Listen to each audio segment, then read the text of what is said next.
আমার আকাঙ্ক্ষা ছিল এই বিপ্লবের মধ্য থেকে উঠে আসা এক গুচ্ছ ছাত্র নেতা বাংলাদেশের ভবিষ্যৎ নেতৃত্ব দেবে, এর মধ্যে থেকে লিডার তৈরি হবে।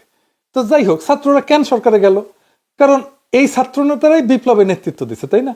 তারাই ছাত্রদের নেতা, ছাত্র জনতার নেতা। সেই ছাত্র সমাজের রিপ্রেজেন্টেশন সরকারে থাকা উচিত, এই ছিল যুক্তি। তাইলে এখন কি হইল? সে ছাত্র নেতারা যে রাজনৈতিক দল করলো, আর সেই দলের যে ছাত্র সংগঠন তৈরি করলো, তারা ডাকসুতে জাকসুতে গোহারা হারলো।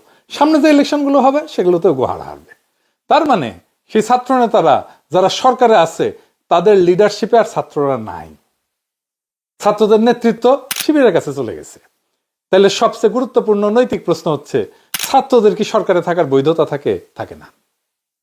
যদি সরকারে থাকার যুক্তি হয় ছাত্রদের রিপ্রেজেন্টেশন, তাহলে নেতৃত্ব হারালে তো সরকারে থাকার কোনো জাস্টিফিকেশন থাকে না।